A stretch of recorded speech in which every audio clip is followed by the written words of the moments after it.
अस्सलाम वालेकुम ख़वातीनो हज़रात और खुसरात, कैसे हैं आप सब। Welcome to Vicky log. सुबह के बज गए हैं 5:30 और मैं हूं इस वक्त कोलंबो इंटरनेशनल एयरपोर्ट के टर्मिनल 2 पर, जिसे हम KLIA 2 भी कहते हैं। पिछले महीनों की 9 तारीख को यानी 9 मार्च को भी हम यहीं पर थे और मेरे साथ थे 2 अश्लील किस्म के लौंडे और हम उस वक्त गए थे सिंगापुर और लेकिन अब वो अश्लील किस्म के लौंडे दुनिया की रंगीनियों में खो चुके हैं।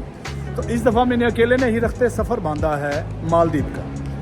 अब आप सोच रहे होंगे कि इसको क्या सूझी कि रमज़ान मुबारक के मुक़द्दस महीने में ये मालदीव की सैर को जा रहा है। तो मैं आपको इसकी मिसाल एक छोटे से लतीफ़े से देता हूँ कि एक लड़का व्हाट्सएप पर अपने बाप को मैसेज करता है कि अब्बा हुज़ूर, आज कॉलेज के अंदर मेरी एक लड़ाई हुई। बात छोटी सी थी लेकिन लड़ाई बढ़ते बढ़ते इतनी बढ़ गई कि मेरे हाथों ही कत्ल हो गई। और जो लड़का कत्ल हुआ है वो एक ताकतवर सियासी ख़ानदान का चश्मो चिराग है। अब उसके लवाहिकीन उसका बाप मुझे कत्ल करने को ढूंढ रहा है। तो मैं ये घर छोड़कर हमेशा के लिए जा रहा हूँ और आपसे भी दरख्वास्त है कि आप भी सच्चे खब्बे हो जाएं, आप ये घर छोड़कर निकल जाएं। बाप ये मैसेज पढ़ता और सर पकड़ कर बैठ जाता है। उसके थोड़ी ही देर बाद लड़का दोबारा अपने बाप को मैसेज करता है कि अब्बा हुज़ूर, पिछला मैसेज जो मैंने आपको भेजा है वो बिल्कुल झूठ था। सिचुएशन इतनी परेशान कुन नहीं है, बात सिर्फ इतनी है कि आज मेरा रिजल्ट है और मैं फेल हो गया। तो अगर ये वाला मैसेज पढ़ के आपने शुक्र अदा किया है तो मुझे आके गले से लगा ले, मैं ऊपर वाले कमरे में बैठा हूँ। अब आपने गले से लगाया कि छितर फेरे, ये बात एक अलग है, लेकिन मैं इसको लिंक इस तरह करता हूँ कि मैं तो जा रहा था थाईलैंड। तो थाईलैंड के बारे में तो यार वो बंदा कोई रमज़ान के अलावा भी जाए ना, किसी को बताए मैं थाईलैंड जा रहा हूँ तो इस तरह के एक्सप्रेशन मिलते हैं। अच्छा थाईलैंड, तो मैं तो फिर रमज़ान में जा रहा था। तो सिचुएशन जो है वो थाईलैंड जितनी परेशान कुन थी लेकिन अब मालदीव जितनी परेशान कुन है, तो इतना कोई बड़ा मसला नहीं है। और वैसे भी यार मैं कौन सा अकेला जा रहा हूँ, अब साहब मेरे साथ जा तो रहे हैं। तो हाथ में पासपोर्ट और बोर्डिंग कार्ड, जेब में पैसे, कंधे पे बैग, मुंह तरफ मालदीव शरीफ, रहे नाम अल्लाह का। चलते हैं इंशाअल्लाह और आपको भी दिखाते हैं।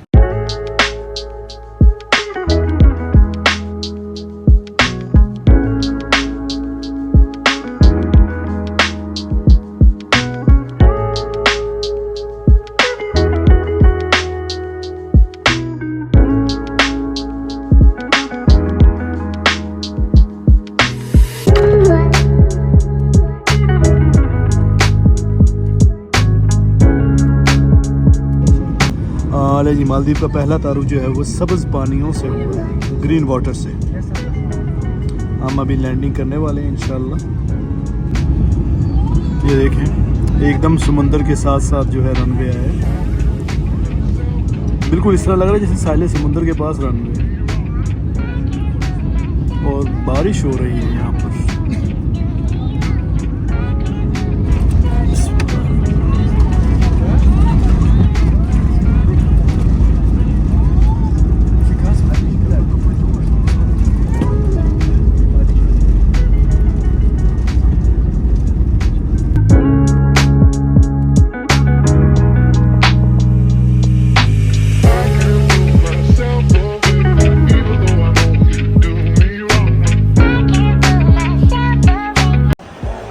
जी तो 4 घंटे की थका देने वाली फ़्लाइट और 3 खूबसूरत फ़ज़ाई मेज़बानों के साथ हम मालदीव के शहर माले के एयरपोर्ट पर लैंड कर चुके हैं।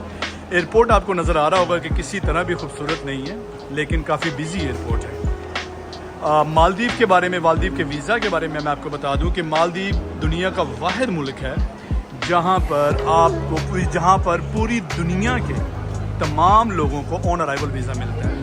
आपका ताल्लुक़ चाहे पाकिस्तान से है, अफ़गानिस्तान से है या किसी भी कंट्री से है, आपको किसी किस्म की कोई वीज़ा एप्लीकेशन देने की ज़रूरत नहीं है। आपको किसी किस्म का कोई ई वीज़ा लेने की ज़रूरत नहीं है। आपने जस्ट क्या करना है कि आपके पास एक पासपोर्ट हो जिसकी वैलिडिटी जो है वो कम से कम 6 महीने हो, 6 महीने तक वो एक्सपायर ना हो रहा हो, उसके बाद बेशक हो रहा हो। और उसके बाद आपके पास कंफर्म होटल बुकिंग हो, आपने पेड बुकिंग हो आपकी। और तीसरा आपके पास रिटर्न टिकट हो कि आप जो है इस चीज़ का उनको प्रूफ देंगे कि आप वापस जा रहे हैं। ठीक है, ये ना हो कि यहाँ पे सड़कों पे लोगों को रोक रोक के बोलें कि जी आपको लगेगा कि मैं मांगने आया हूँ लेकिन क्या करूँ, मजबूरी है ये वो। ठीक है, और चौथी जो चीज़ है वो सबसे अहम चीज़ है जो कि बहुत सारे लोगों को नहीं पता था, इसी वजह से उन्हें कोलंबो एयरपोर्ट पर रोक लिया गया था और वहाँ पर पहले उनसे वो फॉर्म फिल करवाया गया था जिससे ट्रैवल डिक्लेरेशन फॉर्म बोलते हैं। ये मालदीव एयरपोर्ट की अपनी एक वेबसाइट है, वहाँ पर ये मौजूद है जिसका मैं लिंक इंशाल्लाह डिस्क्रिप्शन में डाल दूंगा इस व्लॉग की।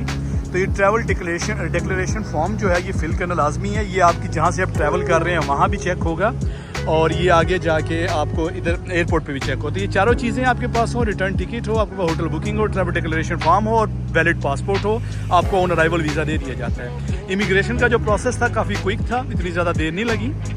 लेकिन जैसे ही मैं इमिग्रेशन से बाहर आया हूँ, अब मेरे कंधे पर बैग था, अब मेरे चेहरे पर ज़ाहिर बात है खदो खाल पाकिस्तानियों वाले हैं। तो एक जो सिक्योरिटी की खातून मेरे पास चलती हुई आई हैं, मुझसे मेरा पासपोर्ट मांगा है और मेरा बैग दोबारा स्कैन किया है और उसके बाद मेरा एक छोटा सा इंटरव्यू करना शुरू किया। और मैंने उससे कहा है कि मैं इस चीज़ से काफ़ी ऑफेंड हो रहा हूँ कि इतने ज़्यादा रश से आप जो है मुझे निकाल के लेके आए। इस वजह से मुझे रीज़न बताएं, क्या इस वजह से कि मेरा पासपोर्ट ग्रीन है और मैं पाकिस्तान का हूँ? लेकिन उसने काफ़ी ज़्यादा इस चीज़ को छुपाने की कोशिश भी की है, माजरत शाजरत भी की है कि नहीं इस तरह का कोई सीन नहीं है।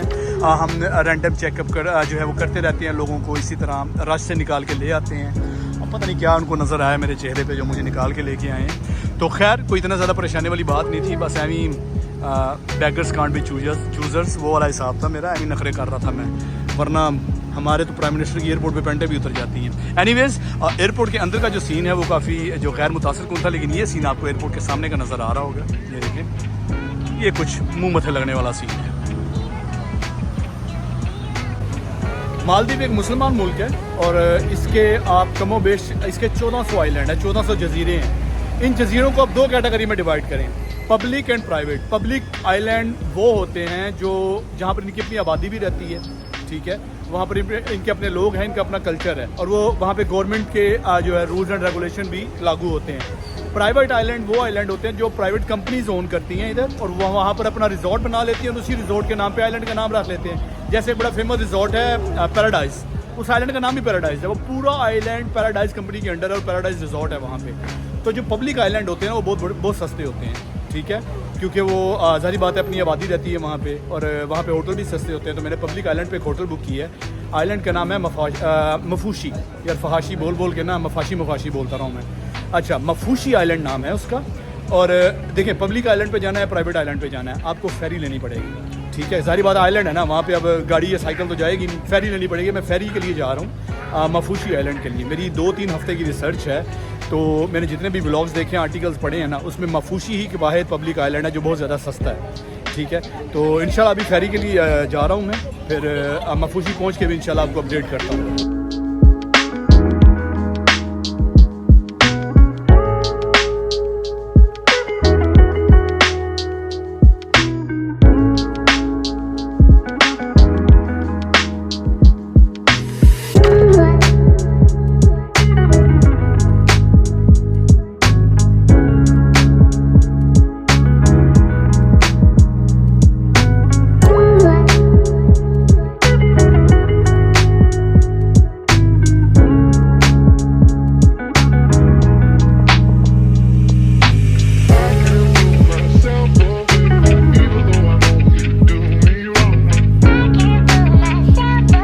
ले जी, मफूशी पहुंच गया हूँ मैं और ये देखिए मफूशी का एक छोटा सा आइलैंड है ये, जिसके बाद मैंने आपको पहले भी बताया था कि ये पब्लिक आइलैंड है, तो यहाँ पर इनकी लोकल आबादी भी बहुत है।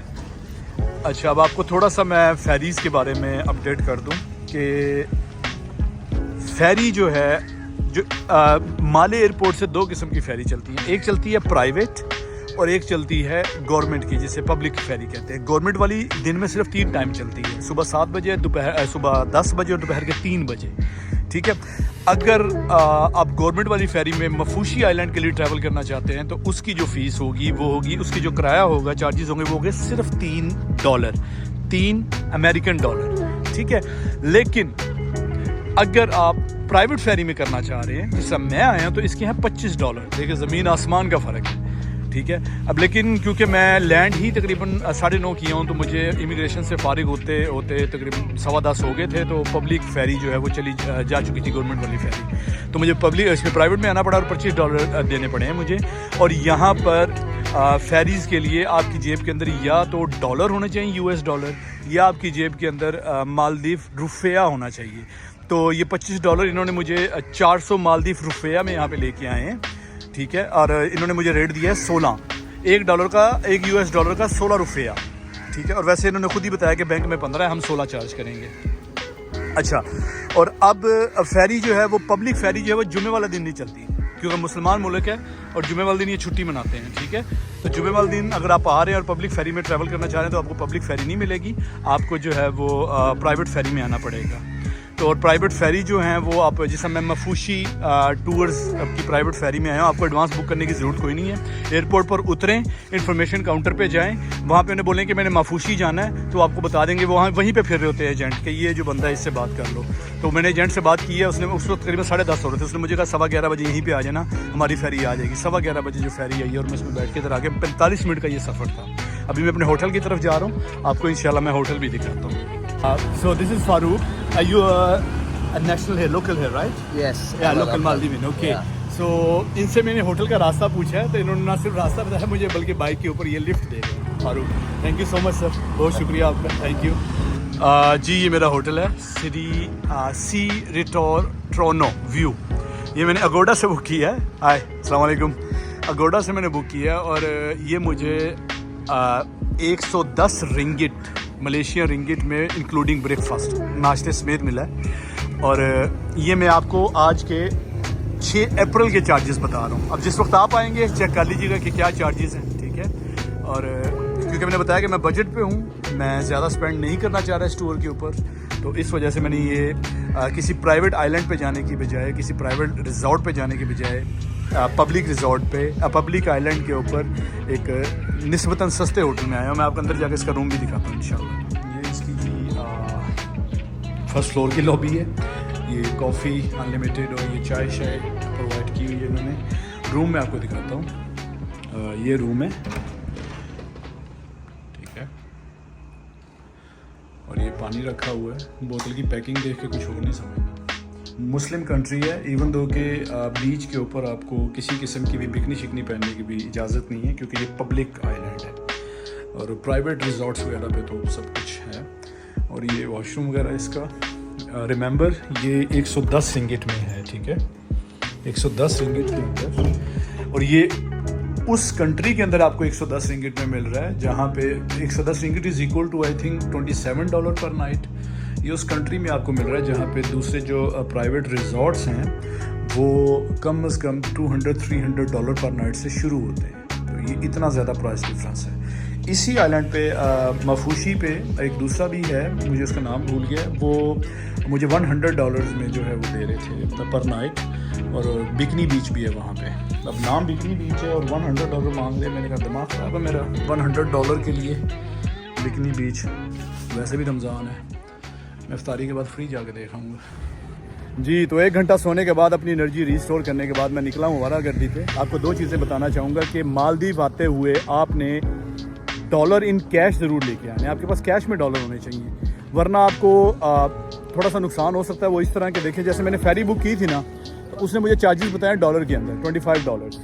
तो जब मैंने उससे कन्वर्जन रेट पूछा, मेरे पास मालदीव रुपया थे, जब मैंने उससे कन्वर्जन रेट पूछा तो उसने बोला कि बैंक का रेट है 15 और हम आपको 16 में देंगे, ठीक है। और दूसरी बात, जो अहम बात मैं बताना भूल गया था आपको, कि जब मैंने ऑनलाइन होटल बुक किया था तो उस वक्त वहाँ पे उन्होंने लिखा भी हुआ था कि मालदीव के अंदर जो भी टूरिस्ट आता है उसे गवर्नमेंट टूरिस्ट टैक्स देना पड़ता है जब वो होटल में चेक इन करता है। तो मैंने जब चेक इन किया तो मेरी कैलकुलेशन, मुझे नहीं पता कि कैलकुलेशन किस हिसाब से की, इन्होंने $9 पर नाइट की है। 3 रातों का मुझसे $27 लिया है इन्होंने। और उस वक्त फिर जब मैंने बताया कि मेरे पास मालदीव रुपया, तो उसने मुझे 17 रेट दिया, ठीक है। अगर यहाँ पे हर एक्टिविटी और ज़्यादातर चीज़ें खाना वगैरह डॉलर्स के अंदर है, आप मालदीव रुपया निकालोगे फिर अपनी मर्ज़ी का वो कन्वर्जन रेट देंगे 15, 16, 17 जितना उनका दिल करेगा। तो बेहतर है कि डॉलर लेके आ जाएँ यहाँ पे। और खैर चलें, ये तो छोटी छोटी चीज़ें होती रहती हैं। इस वक्त मैं एक बीच वो था जहाँ पे मैं, वो इधर इस तरफ है, ठीक है, बैक कैमरा ऑन करता हूँ यार। अच्छा, एक बीच उस तरफ था, वो सामने एंड पे आपको नज़र आ रहा होगा, वहाँ पे मैं फेरी पे उतरा था। फिर उसके सेंटर में, उधर से मैं इधर आया तो सेंटर में एक सड़क यूँ जा रही है, वहाँ पे मेरा होटल है और एक बीच ये।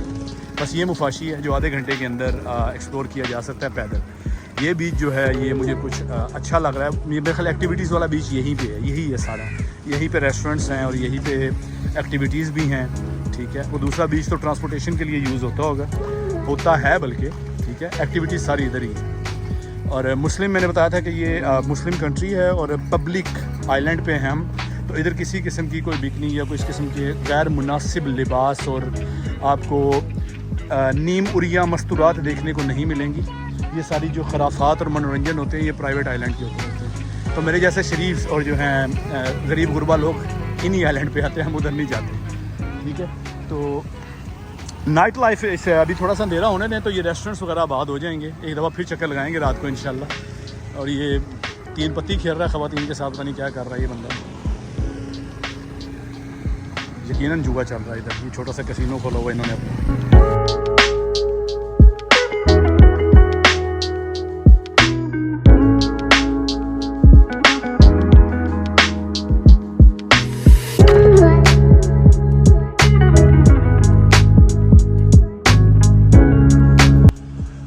माफूशी बीच के ऊपर एक होटल है, अरीना होटल, ये होटल है। उसके साथ ये खानी होटल है जिसके बारे में मैं आपको बता रहा था कि इनका प्राइवेट बिकनी बीच है। लेकिन हमें क्या लेना देना यार, हमारे इन चीज़ों से काम ही कोई। तो खैर मैं अरीना होटल की आपको बता रहा था कि इधर मैं बुफ़े करने आया हूँ, डिनर्स, इफ्तार बुफ़े एक्चुअली। तो आपको जल्दी जल्दी बुफ़े का मेन्यू भी दिखाता हूँ। और काफ़ी अच्छा एम्बियंस है यहाँ पे, काफ़ी ज़्यादा लोग हैं।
होटल का बुफ़े मेन्यू देखा और इसकी जो प्राइस है वो है $18।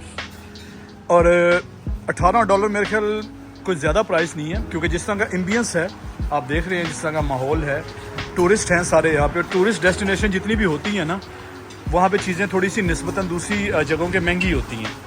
तो $18 के हिसाब से मेरा ख्याल है कि प्राइस जस्टिफाइबल है।